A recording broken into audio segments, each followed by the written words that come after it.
Donald Trump is calling April 2nd, tomorrow, Liberation Day. He's expected to release a raft of tariffs on countries around the world, including Canada, the size and extent of which remains unclear. But Trump says the levies will bring tremendous wealth back to the U.S. In an op-ed in the Washington Post late last week, Democratic Senator Tim Kaine of Virginia accused Trump of using a fake emergency as a smokescreen to collect tariff revenue. He's talking, of course, about the fentanyl crisis, Trump blaming Canada for drugs flowing into the U.S., when actually more fentanyl comes from the U.S. into Canada, according to the CBSA's seizures last year. Kaine also cited a Yale University study that indicated that tariffs would actually cost the average American family up to $2,000 more each year. If that's the case, it looks like U.S. citizens need Canadian products. And don't forget, Trump's 25% levies on automobiles are set to kick in on Thursday. Today on Blue Sky, we have some economists standing by to answer your questions. We'll dig into some big questions like, is it possible to have a Team Canada approach without pitting different parts of the country against each other? And how do U.S. politics with Russia affect Saskatchewan exports? You can call in with your thoughts and questions, 1-800-716-2221, or email bluesky@cbc.ca. First off, we are starting the show in Hanover, Germany. Chris Lane is the president and CEO of Economic Development Regina. He's part of a delegation including Premier Scott Moe, who are attending a European trade show. They are promoting Saskatchewan's agricultural, energy, and manufacturing industries. Chris, welcome back to Blue Sky. It's nighttime there. Thanks for making time. Happy to be here. Thanks for having me, Sam. You are working with Economic Development Regina. What are you doing in Germany?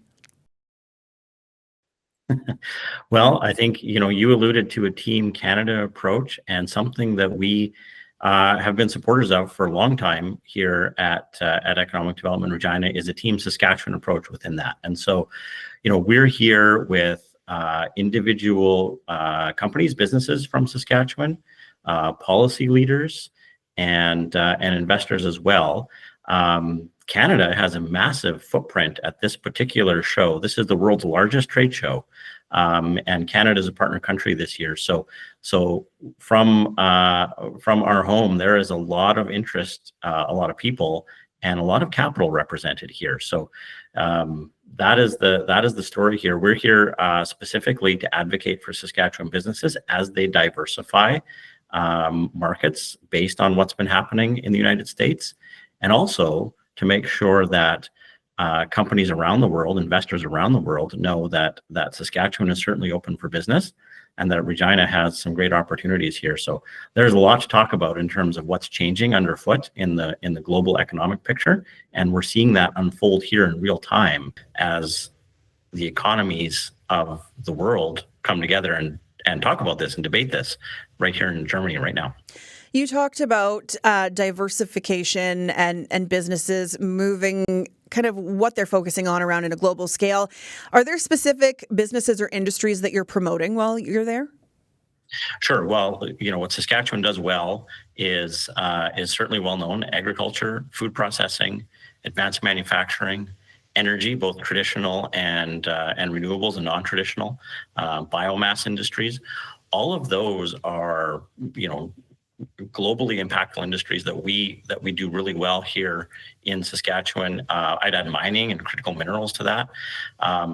It's sort of the Saskatchewan value proposition globally is really strong right now, and every time that we get a chance to talk about it, people and industry leaders from around the world really lean into it. And I think what we've learned here in the past several months is that perhaps we've been a little bit complacent. Perhaps we've been a little bit too reliant on a single major trading partner.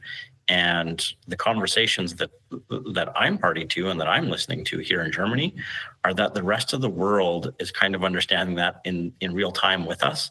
And so there's a renewed sense of partnership and optimism that, in a strange way, we're maybe thanking Donald Trump a little bit for forcing us out of a comfort zone and showing us that there are partners in the world that want to do business with us in Canada, and that's the nature of the conversation here. What kind of relationships are you hoping to build? Are you trying to build actual business partnerships or contacts, or what are you hoping to achieve while you're there? Kind of all of it, Sam. Like in some cases today, I was party to several meetings between companies that are looking to start a project, major industrial projects in Saskatchewan, businesses, manufacturing businesses that think that Saskatchewan and Regina is a great place to start a North American footprint. And then some of it is at as an organization to organization level like ours. What are the other ECDEV agencies in the world looking to promote both incoming investment and from exporting companies in their own countries, and what kind of avenues can we create between organizations similar to ours that make that easier? We're expecting more tariffs to be announced by the U.S. president tomorrow.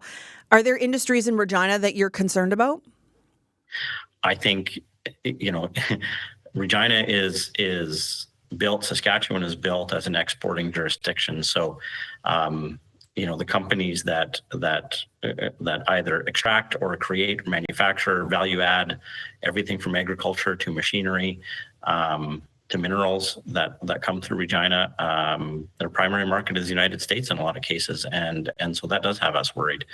I think what we're seeing though is that there's actually no shortage of interest from other markets around the world that want Canadian products, that want Saskatchewan products. And that's a big part of the work that we do, honestly, in conjunction with organizations and levels of government like the Saskatchewan Trade Office, Saskatchewan Trade and Export Partnership. Like those organizations really do in the trenches work on making sure that Saskatchewan companies have customers around the world. Is there a way that Saskatchewan can insulate itself from these tariffs, like wrap our arms around our border and say, no, not us? It was interesting at a business summit here yesterday, the talk turned to interprovincial trade, and that in some cases, companies that are attracted to set up shop in Canada find it easier to do business with the rest of the world than with other provinces within Canada. So when you hear governments talk, or you hear people like me talk about breaking down interprovincial trade barriers, those are real things.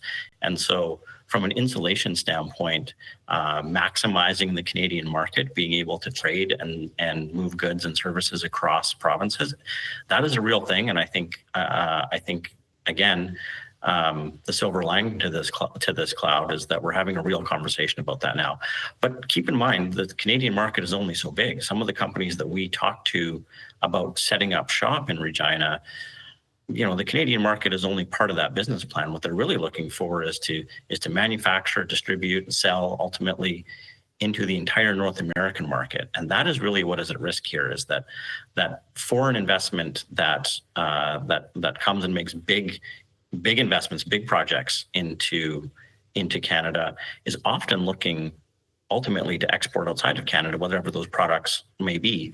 And so protecting that kind of economic relationship is really key to the work being done here. Before I let you go, I'm nosy. It comes with the job. You said Canada has a big footprint there. How many people are you there with from Saskatchewan? Oh, well, we're probably here with maybe a dozen people between people like me and then representatives from companies themselves. But we pale in comparison to the kind of team that Ontario or Quebec, for example, will send. I think Quebec's delegation is measured in the hundreds. Oh, really? Dozens. Yeah. Okay. And are all the provinces represented, or is it just a few? No, in some way, shape, or form, just about every province is represented here. I haven't seen anybody from the territories yet, but that doesn't mean they're not here. But the way this is set up is that in the larger Canada Pavilion, which is, as a partner country, takes up a big portion of the show, individual regions have their own programming. And, you were talking about Team Canada, and I got to sit in on a panel discussion with Premier Moe and Premier Legault from Quebec. Mm-hmm. And, in other times where there might have been tension between West and East or West and Central Canada, we're really seeing a breakdown of that tension. And what we're hearing and what we're seeing in real time is a renewal and a commitment to working as Canadians with other Canadians to make sure major projects get done and make sure that the health of our economy, the things that we can control, we actually do control. Are people, what's the word I'm thinking for, is sympathetic to you as Canadians? I know you hear of people going down to the States and Americans apologizing for how the president has been acting. Have you heard from other countries and other people that they're sympathetic to Canada's plight, or are they in the same boat? Well, I think there's a sentiment here that the rest of the world, everybody not the United States, is a little bit in the same boat. And so that is an undercurrent of a lot of the discussions here, is that, if the kind of the world economic order as we know it is being upended right now, maybe we look to the friends that we always knew were friends, but maybe didn't advance the economic relationship as much as we should. Maybe it's time to do that. And so there are real discussions at high level leadership around making sure that, in this case, Germany and Canada have a very strong relationship and become even better partners than existed before. And, I will tell you that even in the United States, we're finding friends too. We have a trade mission planned that EDR will lead to Denver in May, and our reciprocal organizations are co-leading it with us. We're being encouraged and invited by those organizations to come to Colorado and make sure that the organizations and businesses that we bring with us, that they know that they're valued in that state and in that city as well. So where we find our friends, we want to make sure we advocate for ourselves and also for them and the overarching relationship, because while it's changing, it's probably not going away, and we need to make sure that when we smooth this out, that those markets and those friends, those economic friends, remain our economic friends. Mm-hmm. Chris, thanks so much for this. Enjoy Germany if you have any free time, and thanks for making time for us tonight in Germany. Thanks, Sam. Talk to you soon. Chris Lane is the president and CEO of Economic Development Regina, and we did catch up with him in Hanover, Germany. If you have thoughts on tariffs, on relationships, international relationships, I don't care about your personal relationships, you can give us a call, 1-800-716-2221, or send us an email, bluesky@cbc.ca. Our guests for the remainder of the show are going to help us make sense of some of the complicated economics and politics of tariffs. Devin Mescal teaches economics at the University of Saskatchewan. He's also the Edwards Enhancement Chair in Business. He's in our Saskatoon studio. Welcome to Blue Sky. Thanks, Sam. And in our Regina studio, someone who comes with decades of experience in how governments and crown corporations work. Ron Stiles now teaches economics at the University of Regina, but you might recognize his name. He was the former president and CEO of SaskTel, president and CEO of Crown Investment Corporation, deputy minister of finance, president of SaskWater, and president of Sask Housing. Thanks for coming in. You're welcome. Ron, for transparency's sake, last time you were on the show back in the fall during the provincial election, you had been working with the Saskatchewan NDP. We were talking about their budget plans and their platform. Are you working for the NDP anymore? No. My term with them formally expired after the election. I finished up a little extra work for them on the transition side, and then moved back to teach and hopefully write and do some other odds and ends. So let's talk first, Ron, about this delegation in Germany. You've worked with a lot of big crown corporations, many of which would have gone and done similar trade missions. What is the value of this type of networking outside of Canada? Well, I think Chris has outlined it quite well. It's really about trying to connect, to establish opportunities to bring capital from other provinces, to bring businesses in, whether it's manufacturing, whether it's some type of new product that they want to look at. All of these things are opportunities. You got to reach out and you got to locate these people and you got to start to bring them here to Saskatchewan to take advantage of those opportunities. And as Chris pointed out, we do have a free trade agreement with Europe right now. It's important, I think, to use that as an opportunity to diversify your trade, get away a little bit from the United States, start to bring others into it. Those things are all very positive, and these are the type of outreach commitments that are going to be essential if we're going to do that. Devin, Premier Scott Moe recently criticized federal Liberal leader Mark Carney for going to Europe. He said Ottawa should be focused on getting China to eliminate tariffs on canola oil and canola meal. What are your thoughts on him now making this trip to Germany?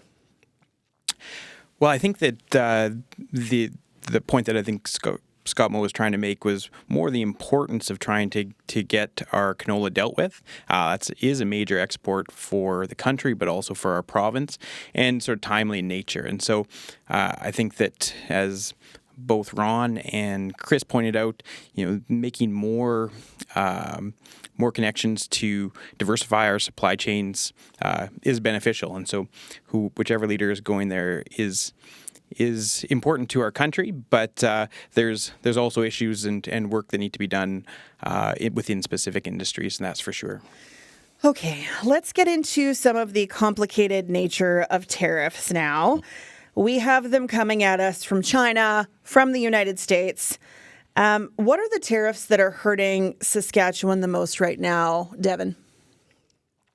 Well, I think that right now we do have two sort of layers of tariffs on. We have the sort of blanket tariffs that were put on Canada and Mexico, as you had sort of discussed a little bit before, that were sort of supposedly related to fentanyl, and so the 25% blanket, we saw that have a 30-day reprieve for a certain subset of those, and those were goods that were able to comply with our Canada, U.S., Mexico free trade agreement, and so that was about sort of 38% of goods that we ship to the U.S., and so that means the remainder outside were subject to that 25% when it kicked in earlier this month. And so we have some goods that are caught under that, and then we have our steel and aluminum tariffs that were put on March 12th. And so there's potential for those, as those sorts of manufacturers within the province would be impacted by that 25%. Ron, for people, I've heard this from the public many times. I've seen it on social media. If the tariffs are on Canadian goods and it's going to cost Americans more, why do we care? It's not going to cost us anything. I have heard that argument so many times. Can you explain why that hurts us here? Well, anytime you increase the price of a good to a consumer is going to respond to it in some way. They might reduce actual consumption of it, and I think that's part of what you're probably going to see with potash. Potash goes up by a certain percentage. It's a bit of a zero-sum game. Farmers have a certain amount of money to put into fertilizer. They'll have to probably do with a little bit less, okay? There's other instances where the product itself might have a substitute, a complete substitute. And so, an example might be oil. While in the short run, I don't think they can get away without using our oil. Longer term, there's other markets where you can bring oil in, actually, but it'll take time for that to develop. So it's all about substitution and the pace at which you can make change. But you can guarantee you're going to see two things. You'll see higher prices, which means lower demand, and you're going to see them substituting sometimes some of our products. I think our farm machinery, for instance, the companies that are producing that export into the United States, this is going to be a very significant problem for them because there's lots of competitors in that particular field. So instead of buying what was a Canadian product, it's now 25% higher, you may look for a product that came from Japan. You may look for a product that's actually in the United States. The color of your tractor might change. Well, that's exactly what I think you're going to see out there. You're going to see some differences, basically. So, it all, again, comes down to the product and how much you can substitute for it, or how much you can reduce your actual utilization of that particular product, So, we're facing challenges in almost all sectors of our economy. And when you add on the Chinese on top of it, something like canola is facing price increases of 125%. I mean, there's no doubt you're going to get some substitution. It might be sunflower oil. It might be, again, any other variety of oil. So, it's very, very significant, very serious it is for our economy. Let's go to the phones. Ingrid in Regina is on the line. Ingrid, go ahead. You have a question.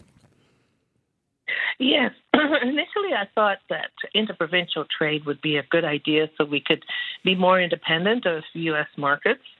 And I was, thinking that we shouldn't be barring each other from trading with each other. But I've heard from people who know more than I do that, first of all, other provinces that have way more people and way more businesses can flood us. Those of us who have smaller populations like Saskatchewan compared to Ontario and Quebec. Secondly, I heard just recently that it's big business that wants free trade between provinces because they can make lots of money and they don't care about the interprovincial differences. Okay. That's what I want to know about. Okay. Devin or Ron, who wants to take that one? I think Devin has his mouth open, so I'm going to let you go. Thanks, Evan. Yeah, I think that, to the caller's point, each province has different competitive advantages. And so in certain industries where it's important to be closer to large markets, there might be some industries that can produce, manufacture cheaper because of that being readily available, and that will give them a cost advantage for intertrade. But there's other goods that we produce that we have advantage for, and so that's sort of the backbone of trade. And so just as it applies internationally, those same concepts provide within interprovincially. And so, there will be some ways, but I think if we sort of think about the competitiveness of the country as a whole, it sure helps to open up those markets and give our Saskatchewan businesses a chance to compete. I'm Sam McKeag. You are listening to Blue Sky, and today we are talking about tariffs. Will they or won't they? How big will they be tomorrow? Do you have questions about how the tariffs will affect us here in Saskatchewan? We have two economists on the show today, Ron Stiles and Devin Mezcal in our Regina and Saskatoon studios. If you want to give us a call, 1-800-716-2221 or send us an email, bluesky@cbc.ca. There is no such thing as a stupid question. I think that we really are getting an understanding of how our economy works in a way that maybe people haven't paid attention to in the past because it is in the news all the time. Devin, you're nodding along. Is this something in your classes and when you're teaching that you're seeing students coming in with more of a base understanding than maybe they have in the past?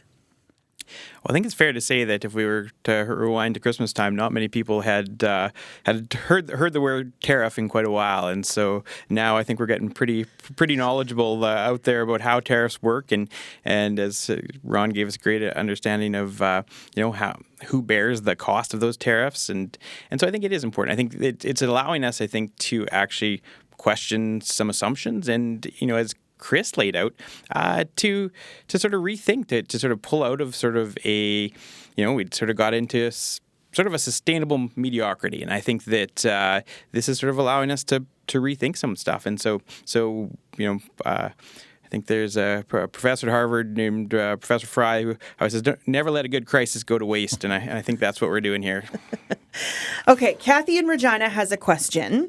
That question is, how does the value of the Canadian dollar affect investment in Canada and our trade relationships? Ron, I will leave that one with you.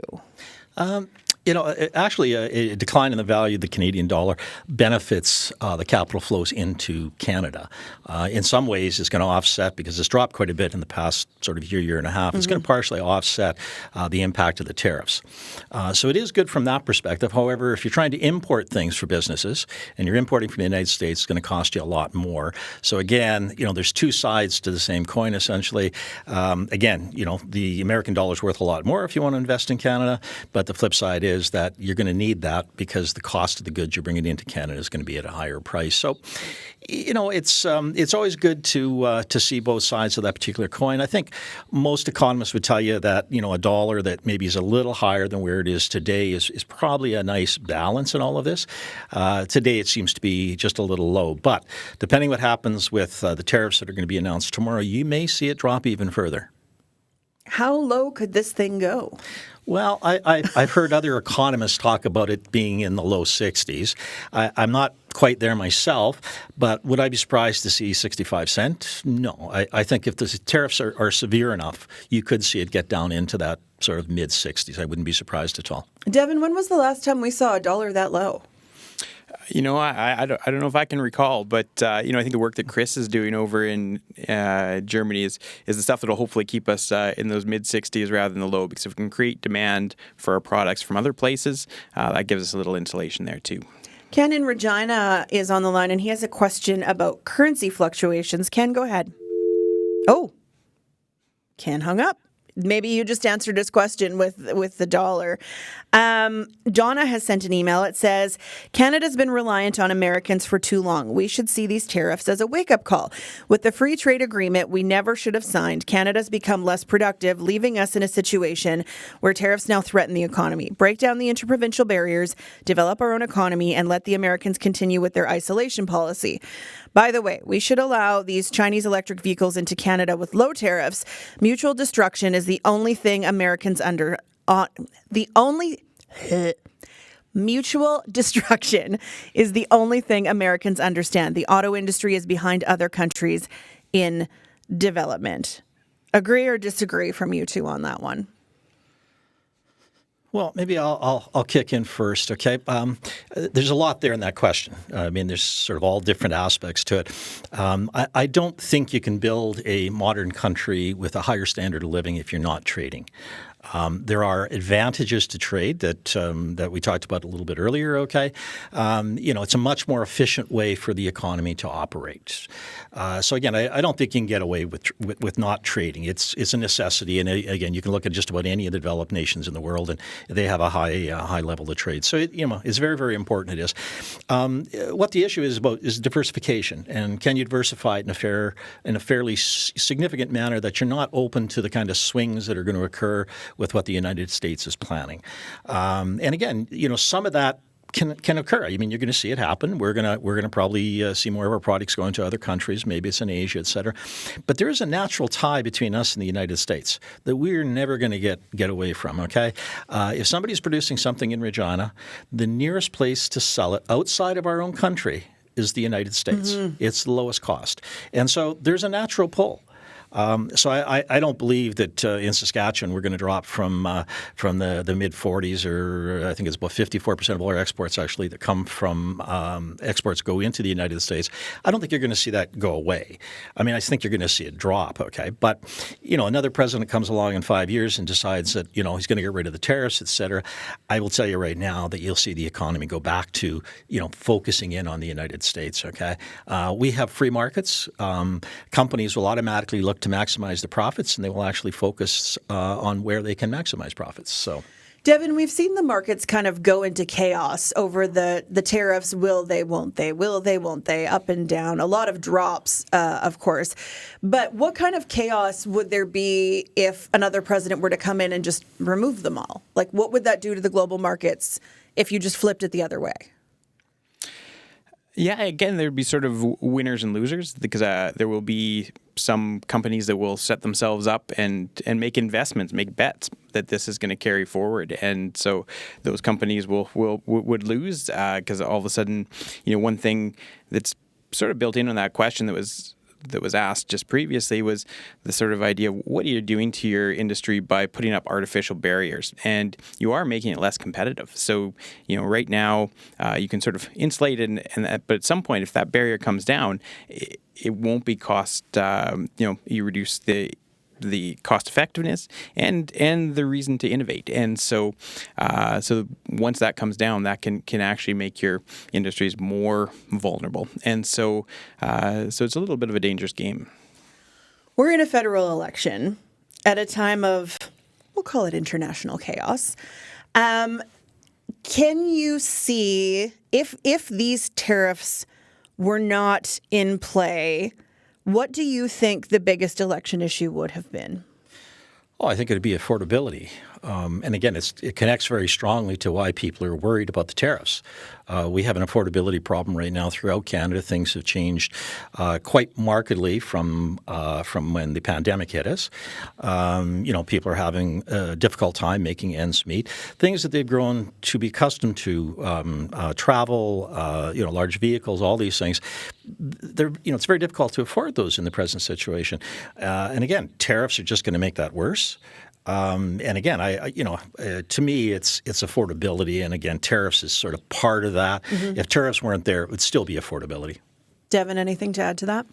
Yeah, I absolutely agree with Ron. You think about we often talk about Maslow's hierarchy of needs, that on an individual basis that you sort of have, you need to meet your basic survival needs, and then your social needs, and then your higher order needs as your resources go up.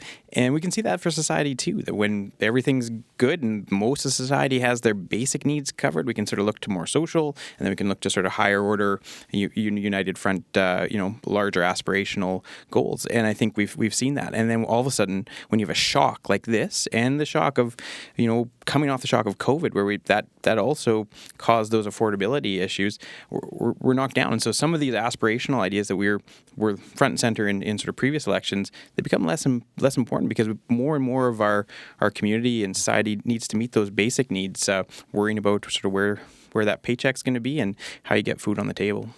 Ron, a little earlier you touched on potash, and I want to talk about how Russia plays into the conversation with these current tariffs. I mean, it plays into a lot of politics these days. Premier Moe minced no words last week. He said a plan by the U.S. to restore Russia's ability to sell fertilizer is a back channel that funds Ukrainian death and suffering. What is going on here, and how will this affect Saskatchewan markets potentially if the U.S. were to start buying Russian potash? Well, in the most recent year, 11% of the United States needs for potash came from Russia, actually. So, they're already obtaining some from Russia. It's actually grown over time ever since the Ukrainian war took off. Okay, they actually shut it down completely, but it's grown back into place. This is a very large threat for Saskatchewan. If you're to see more and more of that potash being dumped onto the markets, and it ends up in the United States, again, it's going to take away from the amount that we're going to provide. But probably more importantly, if you get a large surge in the supply of potash, you're going to see a drop in potash prices. Obviously hurts the companies, okay? They may have to sort of restrain the amount of production that affects your jobs here in the province. But, even more important from my perspective is the fact that it's going to hurt public finances. You're not going to get the same level of royalties out of the potash industry that we've had for the past number of years. Mm-hmm. That means there's financial pressures, and already you're seeing across Canada at the federal level, at the provincial level, public finances are taking a beating. They're getting worse, basically. At some point, you'll have to correct that. You can't allow it to go on forever. And so I think it's very serious to see that happening, and it does make you wonder about the foreign policy interests. Now, I've never heard Trump say this. I've never heard anybody else say this, but I do want to suggest to you, okay, he is doing it for a purpose. He is doing it to try to create another supply of potash, okay, that will undermine our dominance in their jurisdiction, and trying to lower the price on purpose. So, I think he connects all of these dots together. He doesn't deal with one issue. He thinks about those issues in the context of foreign policy, for instance, and I think that's a lot of what tariffs are all about. I also think the tariffs tie back to some of their own financial problems. In 23-24, the U.S. federal government, their deficit was $1.8 trillion. They now have an accumulated so much money. They now have an accumulated deficit of over $35 trillion. It's grown, I think it's 19% since the pandemic. They have a problem. And the problem is you're already seeing it manifested in the markets. Their ability to raise money, it stays intact, but they're raising it at 1% higher than the government of Canada does right now. That means very much higher interest costs. These are all important. These are all tied together. The cost of debt. Absolutely. And these things are all tied together. A lot of what you hear from Trump is that these tariffs are going to be used in the United States. The tariff revenues are going to be used in the United States to reduce taxes. Well, I'm not sure he's going to be able to do that, but I can guarantee you he's going to use them to try to bring the financial situation out of control. Devin, you're nodding along. Yeah, no, I agree. I absolutely with Ron, particularly on the first point, thinking about the longer game. There's very few sort of pressure points that putting these tariffs on Canada cause for the U.S. But one absolute obvious one, probably besides our oil, is potash. And so it's pretty convenient that the only thing that Russia really wanted to get that ceasefire just happened to be to sell their potash. So I think that's a little too convenient. And to build off of the financial situation of the U.S. government that Ron was mentioning, one of Trump's major promises in the election, and one of his big accomplishments from his first term was his major tax cut, and so that cost about $4 trillion a year, and so that was time it was going to expire, and so they want to renew that. So they need to find space in their budget for $4 trillion just to keep the current tax cuts going. And so those aren't new tax cuts. That's just to keep the current going. And so, these tariffs will make up a little piece of that, but they've got a long ways to go just to sort of make that so they can get that through. Because if they don't get that, then politically they have to get a much larger portion of the House to agree on a budget, because it'll change the orders and magnitudes. And so that they've got a bit of a hard game there. The number to call if you have questions for the economists we have here today, 1-800-716-2221, or you can send us an email, bluesky@cbc.ca. I feel like this is a loaded question because you are both economists and one of the people competing to be the leader of this country is also an economist. But Keith wants to know, as economists, who you two think is the best federal leader to get us through the tariff troubles with the U.S. Devin, I'll let you take a run at it first. I mean, it's in fairness, Mark Carney is an economist also, so drawing the line wouldn't be difficult, but that doesn't necessarily mean you think he's the right person for the job. Yeah, I think that's there's a lot of facets to those questions, and I think people need to think about all the different ways that this can play out. With absolutely having knowledge and expertise is important, but there's lots of sides of the economy to consider, with trade being an important one. Development of our industries is another. I'm a tax specialist, so tax is one that I find very intriguing. So what I would actually say would be more profitable is for our listeners to consider all these facets when they're considering. It's a really important election. So dig in what you can on all these different facets and figure out the one that you think is likely to do the best for Canada long term. You didn't really answer my question, but Ron? So I'll approach this from a little different angle, okay?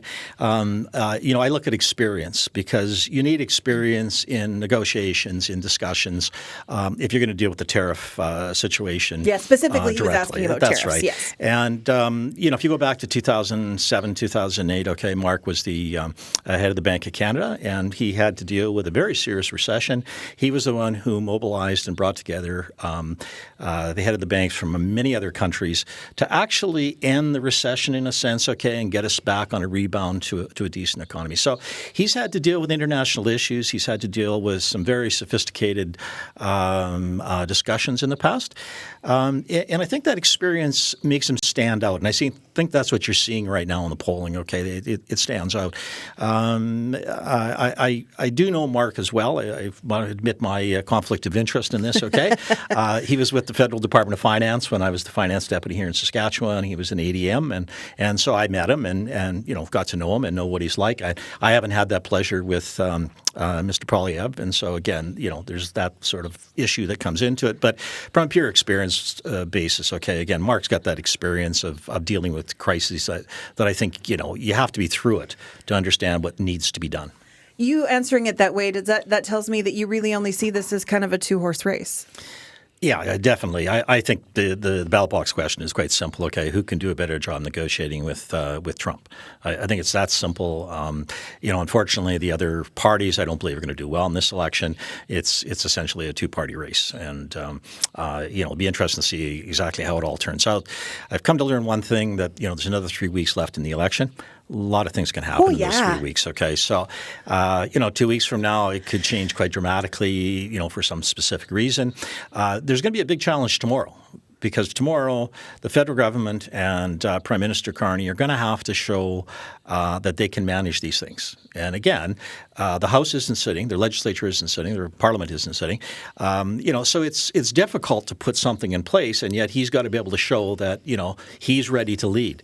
So tomorrow is going to be a very interesting day, I believe, when the tariffs come down from Trump, and probably into Thursday, I would think too. This will probably be a 2-day event, et cetera, and people will be looking to judge him right away. And so he's got some risk here on his hands for the next little while. From the federal level down to the provincial level, Premier Danielle Smith and Premier Scott Moe, they've been kind of outliers when it comes to the Team Canada approach. What are your thoughts, Devin? I'll start with you on this strategy of maybe not being all for one and one for all. It's an interesting thing. I think that you see a diversity of approaches across all of our first ministers, and at times my in-laws are from Ontario, and so hear different takes on Doug Ford versus what we sort of might hear out here, and you sort of realize that there's power in diversity, and a team doesn't necessarily mean that everybody goes has the same strengths and the same ability, but to have that diversity, you're sort of throwing stuff at the wall and seeing what sticks, because this is pretty uncharted territory. This is not just your regular trade spat that's happened, over the last 100 years. This is something unusual, and so I think trying to deal with an unusual sort of leader on the other side, you never know quite what's gonna connect. So, from my perspective, when I look at what is happening today, I'm not surprised. During my time when I was negotiating for the province on different issues, everything from equalization to healthcare spending, there was always outliers, and it's sort of the nature of our federation. It is so finding there's outliers right now, that it's not completely a tight Team Canada approach. Again, it's not a surprise from my perspective.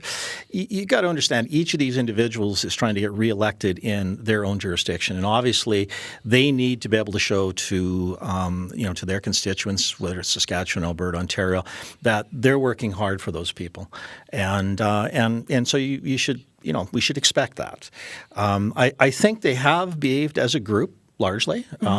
I think they've shown that Canada is sticking together, and I think Canadians have shown that. The Canadians that are talking about what's going on, they don't usually talk about their own province. They usually talk about Canada and what's good about Canada and what Canada needs to do. So, I think there is still that Team Canada approach. The little sort of offside issues, again, I think are very minor. Okay, we have a question. If Trump's tariffs lead to a stronger U.S. dollar and poorer nations around the world, does that not threaten the U.S.'s ability to sell more of their goods around the world? It's absolutely correct. Okay. Now, they've had some moderation in the value of their dollar against other currencies just over the last little while. Again, there's so many things at play right now. It's very difficult to say exactly how it's all going to play out.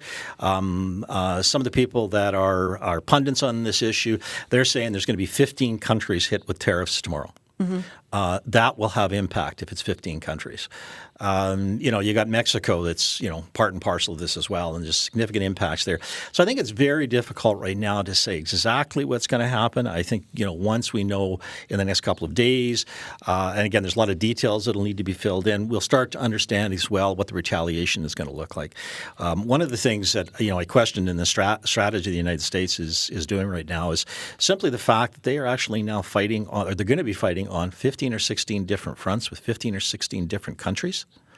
The military always say don't fight on multiple fronts, okay? And I think that's one of the issues here, is that he's taking a lot on right now, and large portions of the economy may be hit by retaliatory tariffs, not just from us, but from all these other countries as well. So, lots of uncertainty out there. Lynn emails, the calculation that global trade is, quote, more economical does not include all the hidden environmental and social costs. Is it truly more economical when you consider the costs associated with climate change, given that trade requires vast quantities of fossil fuels for transport, or the impact of land use takeover for export goods on the ability of local populations to provide for their own livelihood? Devin, did you want to take that one? Yeah, I think whenever we try to, consider something maximizing anything across sort of multiple measures, it gets challenging. And so, when you think about what the metric is important. I think that in this case, usually when we talk about trade, we are looking at sort of the ability to produce income and, again, those resources, which then fund things like Ron has pointed out that create the tax dollars and then hopefully the allow those spread of social goods that way. And so it is a complex question, and but absolutely, when we're generally talking about the benefits of trade, we're looking at sort of the maximization of the sort of financial side and as our measurement. Last question goes to Marvin in Carrot River. Marvin, go ahead. Hello. Yeah, I guess it's April Fool's, so I have either a stupid or a foolish question. No such thing. Yeah, I think you're giving Donald Trump way too much credit. I don't think he's all that smart, like you make him out to be very, very smart, but I think Canada's political leaders are smarter than him. But anyway, my question, we have two economists, they can probably answer this. How much is this 100-person trade mission over to Germany, or this show they're taking in, how much is that costing the province? I would say we obviously don't have the exact dollar figure on that, but I guess it could speak to the value of these trade missions. We know there's going to be more of them. Is it good value from a taxpayer point of view, Ron? I think you always have to get out there to try to work with the markets, to understand them, to build your relationships. So I think it's an absolute necessity in this period of time. You go back historically, there was other organizations. We were a much more centrally controlled economy. So, worrying about where your wheat was going to go wasn't necessary. There was the wheat board. But in today's world, again, we're very much free market. You have to be out there talking about your jurisdiction. You have to be trying to attract investment. You need to be opening the doors for the businesses that are out there. The businesses need that kind of assistance. So, yeah, I think these kind of trade missions are the right thing to be doing. Okay, we're up against the end of the show, but I wanted to give last word to the two of you. Devin, quickly, what are you going to be watching over the next couple of days? Yeah, I think what a lot of businesses want to see is certainty. I think that this uncertainty is what just freezes up all investment, from large companies to our local companies trying to figure out, are you going to hire summer students? And so to the extent that we can sort of get some certainty of sort of what the next 3 months, 6 months, maybe a year are going to be, I think that will actually be beneficial however the chip lands. And Ron, what will you be watching? Two things. Number one is, what is going to be the tariff rate? Yep. We know it's 25% in the past, but they keep talking about the tariff rate should be adjusted to match up with tariffs in that particular country. The average tariff in Canada right now is 2%. I'm interested to see if they're actually going to try to match it up. So that's the first thing. The second thing is, for a number of products that we deliver that are absolute necessities, I'm interested to see what they're going to do with those. And again, you're talking about oil, potash, canola, and the other one is uranium, which is very, very important here in Saskatchewan. So I'm interested to see if there's some exemptions here that might take place. Okay. Ron Stiles, Devin Mescal, two economists here in Saskatchewan. Thank you for your perspective and answering your questions and all the experience today. Appreciate you. Thanks, Sam.